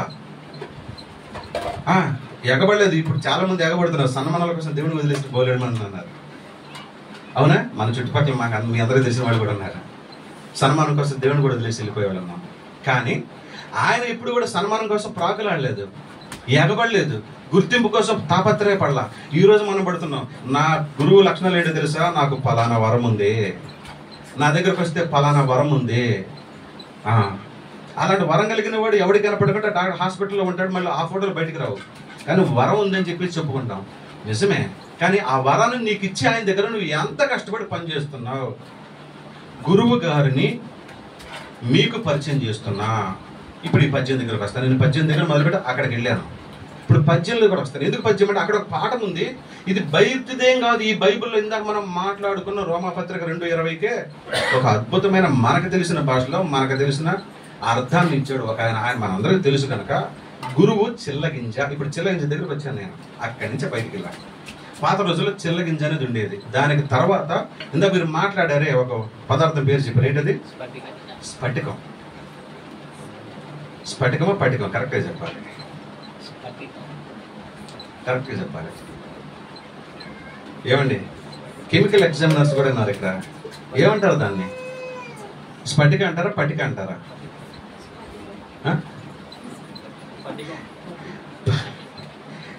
చెప్పాలి. కేసులు కూడా రాసి ఉంటారు కదా మీరు. పటిక స్ఫటిక రెండింటికి తేడా అయింది. మీరు ఆలోచించుకుని లాస్ట్లో చెప్పండి నాకు. అవునా? స్ఫటికం అంటే తెల్లంది అని కదా. ఆ పటికను వాడినప్పుడు స్ఫటికను వాడినప్పుడు అందులో ఉన్న కెమికల్స్ అనే రసాయనిక చర్య జరిగి ఆ మలినమంతా పేరుకుపోయి కిందకి వెళ్ళిపోయి నీళ్లు పైకి తేలుతాయి కదా కదా. ఆ పటికలో ఉండే పదార్థాలనే వాటర్ ఫిల్టర్స్ క్యాండిల్స్లో ఉపయోగించేసి మనం ఇందాక మీరు చెప్పిన అవి తయారు చేశారు. ఫిల్టర్స్ పాత రోజుల్లో, అవునా, వాటర్ ఫిల్టర్స్ ఉండేవి. ఆ వాటిలో వాడే పదార్థం ఈ పటికలోని భాగమే. ఇది మీకు అర్థమైతే అన్నిటికంటే పూర్వకాలంలో వాడేది చిల్లగింజ. అది విత్తనాలు. అవి చిల్లగింజ విత్తనాలు అంటారు. మీకు అనుకోండి, ఆన్లైన్లో కూర్చోండి, లేదంటే ఎవరైనా అడిగి తెలుసుకోండి. చిల్లగింజ విత్తనాలు అంటారు. గురువు చిల్లగింజ లాంటి వాడట. ఈ దేహం ఏంటట? కుంభము. కుంభం అంటే కుంభాలు తింటారంటాం కదా మనం. అంటే అర్థం ఏంటి? కుంభం అంటే అసలు పేరు చెప్పాలి. నేను ఎన్ని పదాలు ఇస్తున్నాను చూడండి. కుంభము అంటే నీటి కొండ, మట్టి కొండ అంటాం కదా మనం. దాని పేరు కుంభము అసలు పేరు. ఈ దేహం నీటి కొండ లాంటిదట. కుంభం ఈ దేహంబు. తర్వాత ఏంటట? ఆత్మ కలుష పంకము. పంకము అంటే పాపము. ఆత్మ కంప్లీట్ గా పాపంతో నిండిపోయి కలుషితం అయిపోయిందట. ఈ నీటి కుండ లాంటి దేహంలో ఉన్న ఆత్మ, నీటి కుండ లాంటి ఉన్నటువంటి ఈ దేహంలో ఉన్న ఆత్మ కలుషం అయిపోతే తెలిసి ఆయన తెలుసుకొని విరిచినేని. విరవడం అంటే చిల్లగింజ పక్కన పెడదాం, మీకు తెలియదు అన్నారుగా. ఇప్పుడు పట్టిక నీళ్ళలో వేస్తే ఏం చెప్పి నీళ్లు విరుగుతాయి తెలుసా మీకు? ఎప్పుడు చూడలేదు ఆ చర్యని. ఈసారి మీరు అందరూ మన ఏమంటారా, మన అన్ని విత్తనాలు అన్నింటినీ పచారీ సామాన్ కొట్టు తెలుసు కదా. పచారీ సామాన్ కొట్టులోకి వెళ్ళేసి ఒక 10 రూపాయలు ఇస్తే అంత పట్టికం కట్టిస్తాడు. పట్టికము దాని పేరు, గుర్తుపెట్టుకోండి. మళ్ళీ కారణం పట్టికం అంటే తెస్తాడు. దాన్ని తీసుకెళ్ళి మీరు మామూలు నీళ్ళలో, ఫిల్టర్ నీళ్ళలో పక్కన పెట్టేసేయండి. పంపు నీళ్ళలో వేసి చూడండి. నీళ్లు విరుగుతూ అంటే ఏంటంటే దానిలో ఉన్న మలినము ఆ నీటిలో ఉన్న స్పష్టత నుంచి వేరైపోయి ఆ మలినం అంతా బరువుకి కిందకి దిగుతుంది, విరిగిపోతుందని చెప్తున్నాను. ఈ పాటికి మీకు తెలిసి ఉండాలి. ఇది విరిగిపోతే కానీ అదంతా విరిగిపోయిందంతా కిందకి వెళ్ళిపోద్ది కదా. మనకు పాలు విరగడం తెలుసు కదా. పోలీరమ్మయ్య ఒకటనే తెలుసు మనకి. పాలు విరగొడితే సహజంగా విరిగిపోతే, అవునా, ఏమవుద్ది? పాలు విరిగిపోతే ఏమవుద్దండి? జున్ను అవుద్దండి. మేగడ పాలు విరగొడితే కదా విరిగిపోతే నువ్వు జున్ను అయ్యేది. తెలుసా మీకు? విపరీతమైన హెవీ ప్రోటీన్స్ అండ్ విటమిన్స్ ఉంటాయి. ముర్రు బాల్ అంటామా, జున్ను బాల్ అంటామా. అందులో ఉండేదేంటి? ఎక్కువ మంట పెట్టగానే దానిలో మనం ఏదో వేయగానే కొంచెం విరిగిపోతుంది. ఎక్కువకి వేడికి విరిగిపోయినప్పుడు మనకు అద్భుతమైన జున్ను. దాన్ని తయారు చేయడానికి ఇప్పుడు కెమికల్స్ వేస్తున్నారు కదా. జున్ను గడ్డని అవి కొన్ని పేర్లు ఉన్నాయి కదా. కొంతమంది కోడిగుడ్డు వాడతారు, మనం బయట తింటూ ఉంటాం కదా. ఆ జున్ను విరగొడితేనే అలా అవుతుంది. విరిగితే అద్భుతం జరుగుతుంది. మళ్ళీ చాలా మందికి ఇంకా విరగలేదు. ఏంటి? హృదయం బండబారిపోయింది. ఇంకా మన మామూలు గుండెలే అంటే ఇంకా మనకు విరగల. చాలా మందికి విరిగినట్టుగా నటిస్తూ ఉన్నా అంతే. ఇంకా అతుక్కునే ఉంది. ఫేకాలు, గమ్ము, ఫేక్ బోలెడేసి అతుక్కుని పెట్టారు. ఇరిగిపోతుంది ఏమన్నా భయంతో. పూర్తిగా ఇరిగిపోతే అమ్మ మనం మళ్ళీ యేసుక్రీస్తులాగా పేరు ప్రఖ్యాతులు పొందుకుంటాం. సమస్యలు ఎక్కువ ఉండాలి, చచ్చిపోతే పరలోకానికి వెళ్తాం. ఈ సుఖాలు ఎవడు అనుభవించాలి? నేత్రాశ, జీవపడం, శరీరాశ ఏం అనుభవించొద్దు. అందుకే విరిగిపోకుండా మనం ఇంకా అడ్డు పెట్టుకుని ఉన్నాం. అయితే తెలిసి విరిచినేని ఈ గురువు అని ఆయన, టీచర్ అని ఆయన, ఈ జ్ఞానాన్ని కలిగిన ఆయన ఈ కుంభంతో పాపపు కుంభం లాంటి నీటితో నిండిపోయిన మలినని కడిగేట ఆయన అలా చేస్తానంట. అప్పుడు దివ్యామృతము తేరు అంటే నీరు తేరుకుని అనే మాట ఇప్పుడు విన్నారా? అద్భుతం. మీరు తలకాయ నిలువుగా ఊపితే నాకు ఎంత ఆనందం. తేరుకునే నీరు అంటారా? పోనీ అదన్నా తెలుసా? నీరు తేటగా ఉంది అంటారా? అలా తేరుతుందట. ఏం తేరుతుందంటే స్వచ్ఛమైన నీరు పైకి తేరుతుందట. మురికంతా అడుక్కెళ్ళిపోతుందట. ఎవరయ్యా ఈయనంటే ఎవరైనా గురువు గారు. గురువు గారు చిల్లగింజలాగా మన హృదయంలో వాక్యాన్ని, జ్ఞానాన్ని బోధించి, అది ఆధ్యాత్మిక సంగతులే కానీ లేదంటే లోక సంబంధమైన జ్ఞానమే కానీ ఏదైనా సరే బోధించి మన మనసులో ఉన్న కల్మషాన్ని, అజ్ఞానాన్ని తొలగించి మనల్ని తేట నీటిగా తీర్చిదిద్ది మన మలినాన్ని పైకి కనపడకుండా అడుగున అనగదొక్కేలాగా తీర్చిదిద్దేవాడు గురువు. అదే వచనాన్ని మనం ఫస్ట్లో చదువుకున్నాం. ఏంటది? 2:20 రోమపత్రిక. చీకటిలో ఉన్న వారికి ఇది గురువు గారి లక్షణం. యేసుక్రీస్తు వారు చీకటిలో నుంచి మనకి ఏం చేయగట, ఎలాంటి వెలుగట మనం యాకోబు పత్రికలో చదువుకుంటాం కదా. పేతురు చదవండి, ఏమంటది రిఫరెన్స్ తీయండి ఎక్కడ? మొదటి పేతురు పత్రిక 9:9. తగిన తెలుసు. అయితే మీరు చీకటిలో నుండి ఆశ్చర్యకరమైన వెలుగు, ఇది మామూలు వెలుగు కాదు, రెగ్యులర్ గా కనపడే వెలుగు కాదు, ఇది ఆశ్చర్యకరమైన వెలుగు. అంటే హఠాత్తుగా జరుగుతుంది, తెల్లారేటప్పటికే చాలా షార్ట్ పీరియడ్ లో జరుగుతుంది. ఇప్పటికే మనం ఇంకా ట్యూబ్లైట్ వాళ్ళం. పాత రోజుల్లో ట్యూబ్లైట్ ఎలా ఉండేది? వేయిగా కొట్టుకొని వెలిగేది కదా. ఇప్పుడు డిజిటల్ లైట్లు వచ్చాక టక్ మన వెలుగుతుంది. డిజిటల్ లైట్ లాగా వెలుగుతుంది మనకి జ్ఞానం కనుక నిజంగా పనిచేస్తే. కానీ మనం పాత రోజుల్లో ట్యూబ్లైట్ లాగానే ఉన్నాం, కొట్టుకొని ఇంకా సంఘాలు కొట్టుకుంటూనే ఉన్నాం. ఆ కొట్టుకునే క్రమంలో పక్కనోడి మీద ఎగురుతున్నాం, ఎదురుతున్నాం, బాగా చదివేవాడి మీద కుళ్ళు, బాగా ఎదిగేవాడి మీద కుళ్ళు. ఒకడు బాగా ఎదుగుతూ ఉంటే వాళ్ళ కుటుంబంలో వాడెట్టా ఉన్నాడు, వీడెట్టున్నాడు, వీడిని సాగదీయడానికి లేదంటే అనగదొక్కడానికి ఆది ఇది వంకలు కదా ఈ కొట్టుకోవడాలు ఇవన్నీ. కానీ ఆశ్చర్యకరమైన వెలుగు అంటే డిజిటల్ ట్యూబ్లైట్ అనమాట. స్విచ్ వేసిన తత్క్షణమే అటు చూసేలోపు వెలిగిపోతే అలా ఉండదు మన నిజమైన వెలుగంటే. మళ్ళీ అలాంటి వెలుగు ప్రసరిస్తుంది, కానీ మనం గమనించి దాన్ని బయటకు చూపించలేకపోతా ఉన్నాం. ఆ గమనించి మన జ్ఞానాన్ని గమనించి బయటికి తీసుకొచ్చి మనకి మరలా బోధ చేసి పరిశుభ్రంగా తీర్చిదిద్దేవాడే అసలైన ఆచార్యుడు. అన్ని తెలిసిన గురువు గారు, ఓపికగా బోధించే ఉపాధ్యాయుడు. ఇప్పుడు చెప్పండి, అటువంటి ఉపాధ్యాయుడు, అటువంటి గురువు గారు, అటువంటి ఆచార్యుల వారు ప్రపంచంలో ఎక్కడైనా బోతద్ద వేసి కాగడ వేసి వెతికినా దొరుకుతాడంటే ఒక్కడు దొరికాడు తరానికి. ఈ భూమండలం మొత్తం మీద ఒకే ఒకడు దొరికాడు. ఆయన పేరు శ్రీ శ్రీ శ్రీ శ్రీ శ్రీ శ్రీ ఫలానా వారి గారు. ఎవరైనా యేసుక్రీస్తు వారు ఆయన పేరు. 2 సంవత్సరాలు కాదు, 3.5 సంవత్సరాలు బోధ చేసి ప్రపంచం మొత్తానికి తన మహత్యాన్ని అలా రుచి చూయించి తను గతించి వెళ్ళిపోయారు. పరలోకల ఆశీనుడై ఉన్నాడు. కానీ ఆ పరిమళపు సువాసన 2000 సంవత్సరాలు అవుతున్నా ఇప్పటిదాకా అలా ప్రపంచం అంతా పాకుతూ గాల్లో విహరిస్తూ సువార్త రూపంలో ప్రయాణం చేస్తూ నీ దాకా నా దాకా వచ్చి ముద్దు బరుపైన మన గుండెల్ని తాకింది. విపరీతంగా ఎండ వేడిమికి తట్టుకులాడుతూ ఉన్నప్పుడు ఒక చల్లగాలి, ఒక పిల్లగాలి అంటాం కదా, పిల్ల తెమ్మెర అంటాం. అలాంటి చల్లగాలి వచ్చినప్పుడు ప్రాణానికి ఎంత హాయిగా ఉండదో, పాపంతో కొట్టుకుని పోతున్న మనకి ఆ దేవుని వాక్యం ఎప్పుడో 5 ఏళ్ల క్రితమో 10 ఏళ్ల క్రితమో సువార్త రూపంలో ఒక దైవజనుడు, ఒక ఉపాధ్యాయుడి ద్వారా మన దాకా వస్తే అమ్మాయిని సేద తీరిన తర్వాత రుచి చూసిన తర్వాత ఇప్పుడు మనం గురువు గారిని వెతుకులాడుకోవాలిగా. వెతుకులాడుతున్నామా? పదే ఆయన చుట్టూ తిరుగుతున్నామా? నాకు డాక్టరేట్ అయ్యా నీ విద్యలో, నీ చేత గుర్తింపు పొందాలి. నేను ఈ లోకంలో డాక్టరేట్ లోకానికి గుర్తు. నేను ప్రదేశంలో చెప్పుకుంటామా నేను డాక్టర్ ఫలానా డాష్ డాష్ డాష్ అని. కానీ నీ దగ్గర గుర్తింపు వస్తే పరలోకల స్థానం వస్తుంది కదా నాకు, అక్కడ కదా సన్మానం జరిగేది. ఆ రోజు నువ్వు చేసే సన్మానం ఇక యుగ యుగాలు నా ఆత్మకి ఆనందం ఇచ్చే సన్మానం కదా. ఆ సన్మానం పొందుకోవడానికి నీ దగ్గర విద్య నేర్చుకోవడానికి నన్ను అనుమతించావు. నా దగ్గరకు వచ్చే విద్యార్థిగా నా దగ్గరకు వచ్చావు, ముందు నన్ను గమనించావు, నాకు నీ విద్యను పరిచయం చేసావు, ఉపాధ్యాయుడిగా నీ పనులు సక్రమంగా చేసావు, నువ్వు గురువు అని నాకు అర్థమైంది. ఇప్పుడు నేనే నీ దగ్గరకు రావాలి కదా. గురువు లక్షణం ఏంటి? గురువు ఒక చోట పెడతా ఉంటాడు కదా. విద్యార్థులు ఏం చేయాలి? నాకు తగిన గురువు ఎవరా అని. నేను ఇప్పుడు మహాభారతం గురించి చెప్తాను గంట సేపు, కానీ మీరు వినలేరు, టైం సరిపోదు మనకి.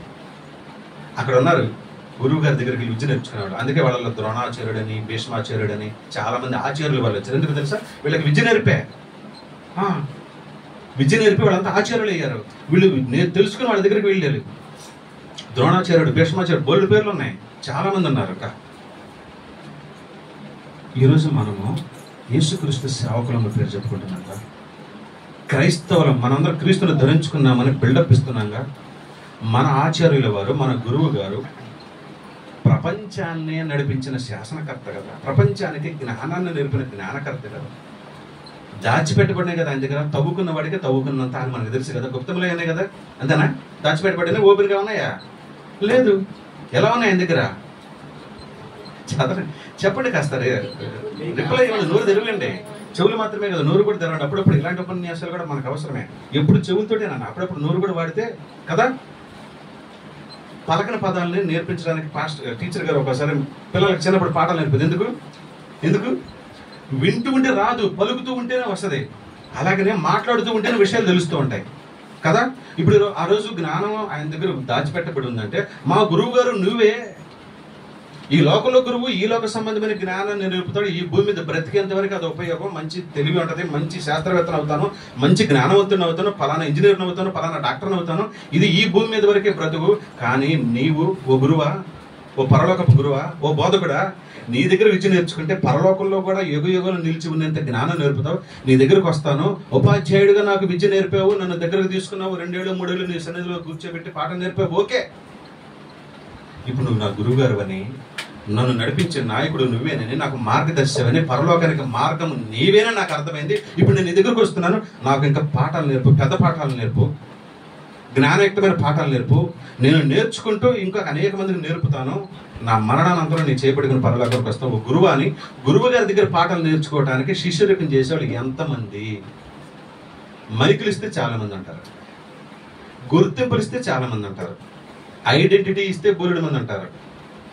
పిలిచి సన్మానాలు చేస్తూ ఉంటే, ఈ రోజు భోజన కార్యక్రమపు దాత, ఈ రోజు ఆ దిక్కుమాలిన కేకు మొక్కకు దాత, ఈ రోజు మనకి టీ సప్లై చేసిన వారు అని పేర్లు చెప్పుకుంటే భలే పెడతాం కదా పేర్లు. తప్పకుండా అప్పు చేసినా సరే అద్భుతమైన టీ, ఒకరోజు జింజర్ టీ, ఒకరోజు అల్లం టీ, 2 ఒకటేనా కదా?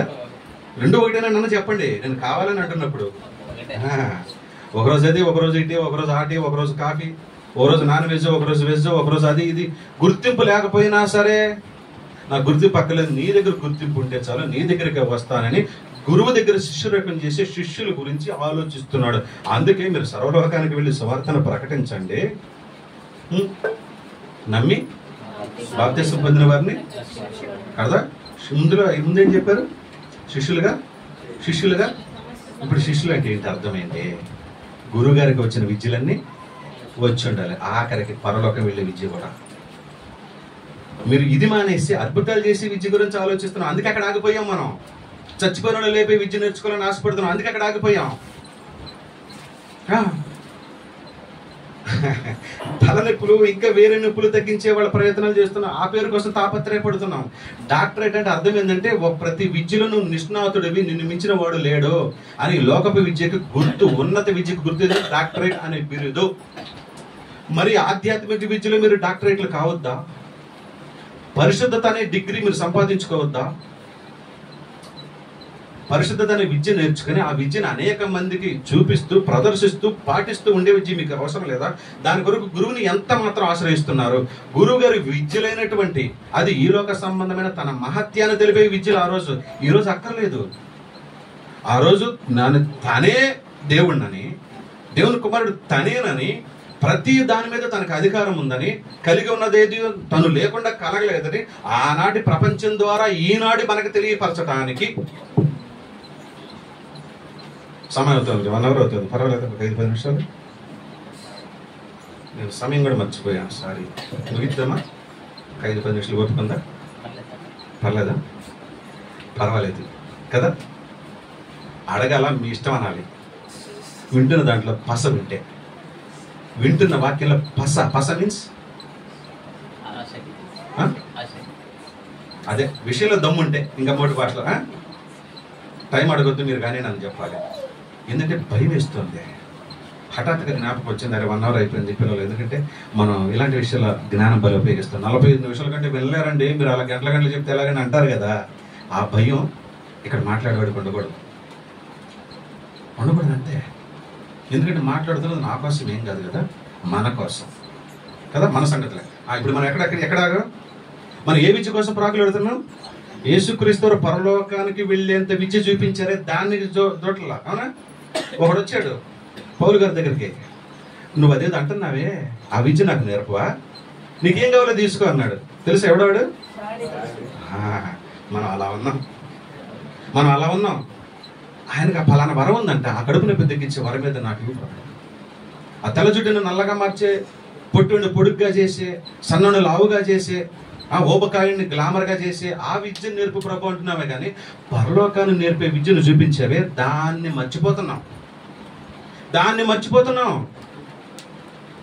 ఆయన వీటన్నిటిని చూపించింది ఎందుకంటే వీటన్నిటిని పరిశీలంగా గమనించి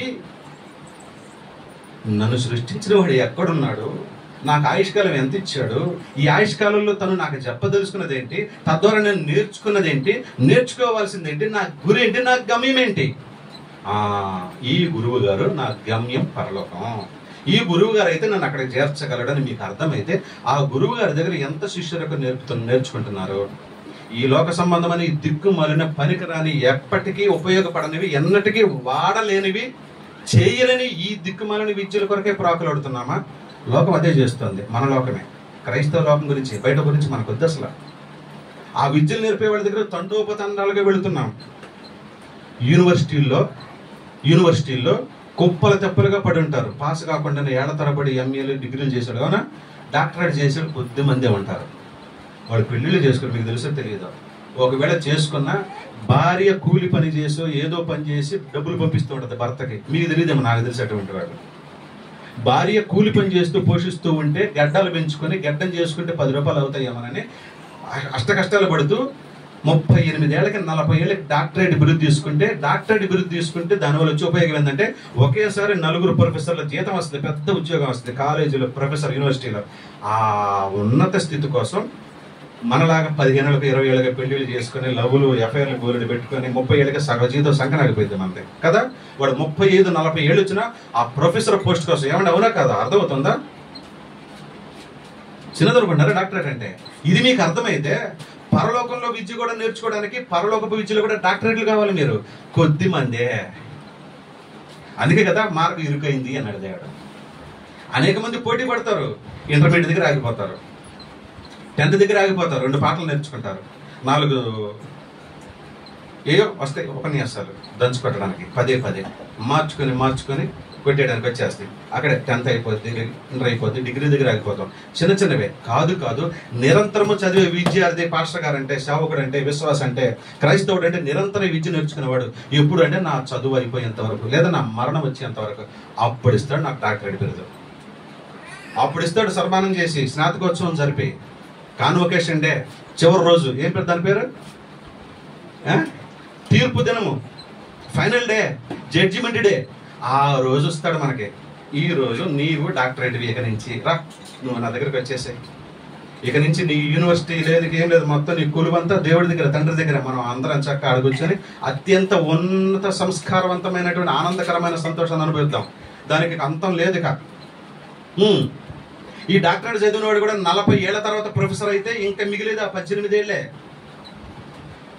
20 ఏళ్ళలో ఉద్యోగం సంపాదించిన వాడు 58 ఏళ్ల వరకు 38 ఏళ్ళు సేవ చేస్తాడు. కానీ ప్రొఫెసర్ ఉద్యోగం చేసిన వాడు ఒక 10-15 ఏళ్ళు వాడికి సర్వీస్ మిగిలేదు. కానీ ఈ 15 ఏళ్ళలోనే ఈ 30 ఏళ్ళు సంపాదించిన వాడికి రెట్టింపు సంపాదిస్తాడు కదా. మరి యేసుక్రీస్తు వారి దగ్గర నువ్వు ప్రొఫెసర్గా, లేదా విద్యార్థిగా, లేదా స్టూడెంట్గా ఎంతకాలం నుంచి ఉన్నావు? మరి డాక్టరేట్ వరకు చదువుతావా?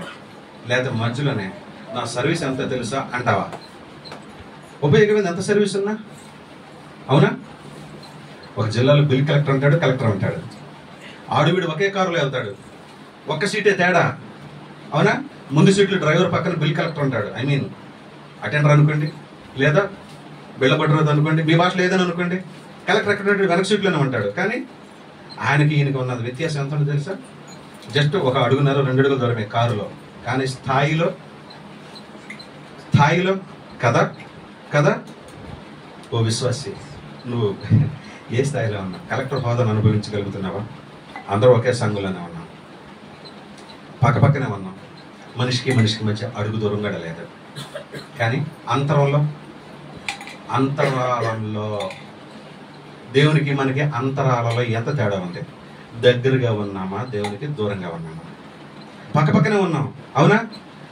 ప్రసంగి గ్రంథంలో మాట చెప్తాడు కదా, చివరి అధ్యాయంలో ఓ రోజు వస్తుంది, 2 విసురుతూ ఉంటారు, ఒకళ్ళు ఎక్కడ ఉంటారు, ఒకళ్ళు వెళ్తారు. ఒకళ్ళు పప్పు పాయసం వండుకుంటా ఉంటారు, ఒకళ్ళు తింటారు, ఒకళ్ళు తినకుండా వెళ్ళిపోతారు. వాళ్ళని చక్కగా రేపు మొక్కల కోసం ఎదురు చూస్తూ ఉంటారు, ఉడకబెట్టి వాళ్ళు వెళ్ళిపోతారు, తినాలని చూస్తున్న వాళ్ళు ఎక్కడ పడిపోతారు కదా. చాలా ఉన్నాయి కదా మనకి. ఎన్ని దర్శనాలు చూపిస్తా ఉన్నారా, భలే చెప్తారండి మీరంటే. మరి అంతే, అర్థం కావాలంటే ఇక్కడే ఉన్నాం మనం.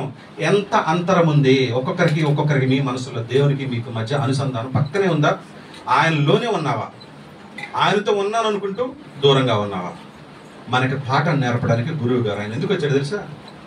ఈ లోకంలో ఉన్న ఆచార్యులంతా కూడా మెప్పు కోసం పేరు కోసం పరాకులాడిన వాళ్లే. ఆచార్యులని పిలవగానే ఉప్పొంగిపోయి ఇక అమ్మయ్య ఉన్నతాసంలో కూర్చున్న వాళ్లే. కానీ ఆయన ఏం చేశాడు తెలుసా? దాసుడే మనకి పని చేశాడు. ఎందుకు వచ్చాడట? పాపాన్ని పారద్రోలమే కాదు, పాపానికి ప్రాయశ్చిత్తం కూడా తానే అయినాడు. ఇటువంటి గురు ప్రపంచంలో దొరుకుతాడండి మీకు? భూతద్దం వేసి గాలించడం దొరుకుతాడేమో?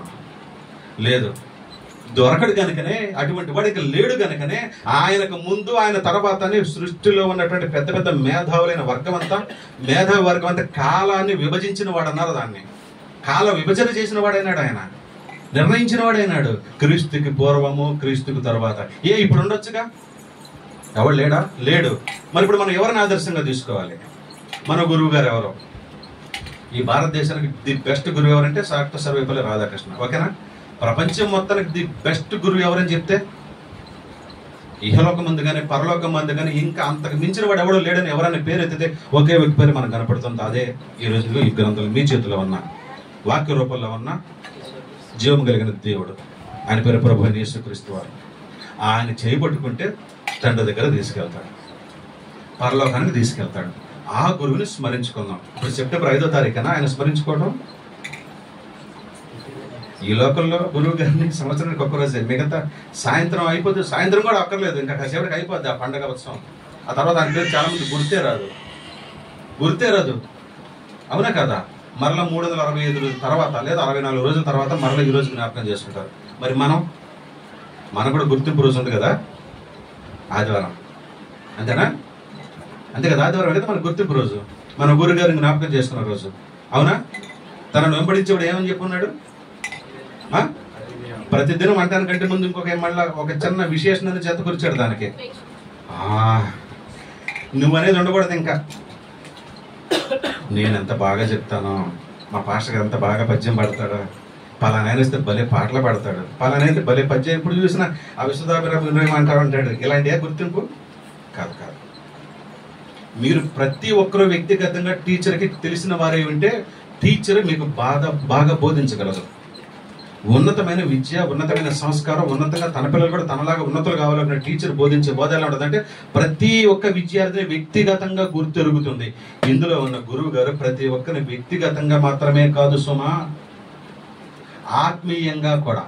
ఇంకా చెప్పాలంటే మీ దినములలో ఒకటైనను కాక మునుపు నుంచే మీ గురించి తెలిసినవాడు. అందుకే మీకు ఎప్పుడు ఏది కావాలో వాక్య రూపాలు అందిస్తూనే ఉన్నాడు. ఎప్పుడు ఏ సహాయం కావాలో మనుషుల ద్వారా అందిస్తూనే ఉన్నాడు. ఎప్పుడు ఏ సహాయం కావాలో ఇతరత్ర సాధనాల ద్వారా, సమయోచితమైన సమయాన్ని ద్వారా, జ్ఞానం ద్వారా, సందర్భాల ద్వారా, మనుషుల ద్వారా, ప్రతి ఒక్క సృష్టిలో ఉన్న ప్రతి దాని చేత మనకు సహాయం చేస్తూనే ఉన్నాడు.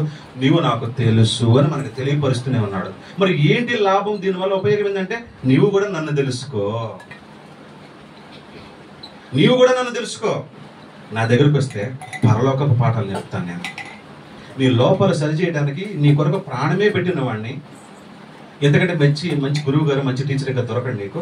నా దగ్గరకు వచ్చేసి నీకు పరలోకపు పాఠాలు నేర్పుతాను. తద్వారా నువ్వు ఈ భూమి మీద బ్రతుకున్నంత కాలము అత్యద్భుతంగా వెలుగొందుతావు. నీ స్థాయి ఏదైనా కావచ్చు, ఈ భూమి మీద నీకు ఇవ్వబడిన బ్రతుకు తర్వాత ఏదైనా కావచ్చు, కానీ వెలుగొందడం మాత్రం ఖాయం. నీ ప్రవర్తన ద్వారా, నీ మంచితనం ద్వారా, నీ ఆత్మ ఫలం అనే దేవుని క్రియ ద్వారా. తద్వారా ఈ భూమి మీద నువ్వు వెలుగొందుతావు. భూమిని విడిచిన మరుక్షణమే వెలుగుంపబడటానికి నా దగ్గరకు వచ్చేస్తావు అని మనల్ని ఈరోజు ప్రేమతో హెచ్చరిస్తూ ఉన్నాడు. ఇందుమూలంగా మీకు తెలియజేది మనకి, నేను మిమ్మల్ని ఎవరిని అవమానపరచడం, ఇది కూడా రావట్లేదా అని బోధించి ఎగతా జీవితంలా ఇది ఇలా ఉందని తెలుసుకొని చెప్పడానికి దేవుడు నాకు ఇచ్చిన ప్రేరణను బట్టి ఈ విషయాలు మీతో పంచుకుంటున్నాను. దీనికంటే ముందు నాకు నేనే బోధించుకుంటూ వచ్చాను. 130 కిలోమీటర్ల ప్రయాణం. రాత్రంతా మీ కొరకు ప్రయాణం చేసింది, నేను సిద్ధపడింది వేరే, నిద్ర కూడా లేదండి. అర్ధరాత్రి 11 గంటలకు వచ్చింది కబురు. నిద్రపోకుండా చాలా పెద్ద పాట సిద్ధపడుకున్నాను. మీరు నిజం చెప్పరా, నేను రాత్రంతా సిద్ధపడిన దాంట్లో ఒక్క రెఫరెన్స్ కానీ ఒక్క మాట కానీ ఇప్పుడు మాట్లాడను. ప్రయాణంలో నాకు పూర్తిగా మారిపోయింది. నా ప్రయాణం ఒక పాఠాన్ని నేర్పింది. ఈరోజు నా ప్రయాణం ఒకరోజు పాఠాన్ని నేర్పితే ఆ పాఠాన్ని మననం చేసుకుంటూ 3 గంటల ప్రయాణంలో ఆలోచిస్తూనే ఉన్నాను. నా పిల్లలకి ఏది చెప్పాలి, ఏది చెప్పకూడదు, ఏది బోధించాలి, ఏది బోధించకూడదు మాట్లాడుకుంటూ నెమరు వేసుకుంటూ వచ్చాను. ఎందుకంటే నేనంత ఆనందాన్ని అనుభవిస్తున్నాను. నాకు నేనే బోధించుకుంటూ ఉన్నా. నేను బోధించుకున్న విషయాన్ని మీకు బోధిస్తున్నా. ఈ పాఠం మీకు మాత్రమే కాదు, ఇప్పుడు నాకు కూడా వర్తింపజేసుకుంటూ మీకు వర్తింపజేయాలని దేవుని కృపను బట్టి మీకు తెలియపరుస్తూ, మీకు సవినీయంగా సంగతులు మనవి చేస్తూ నా మాటలు ముగిస్తున్నాను. అందరికీ వందనాలు. ప్రార్థన చేసుకుందాం. అయ్యగారు నడిపిస్తారు. దేవునికి మహిమ కలుగును గాక. ప్రార్థన చేసుకుందాం. మహాపరిశుద్ధుడా, మా కన్న తండ్రి, మా ప్రభు అయిన క్రీస్తు నామములో మరొకసారి మీకు మహాదేవపూర్వక కృతజ్ఞతలు.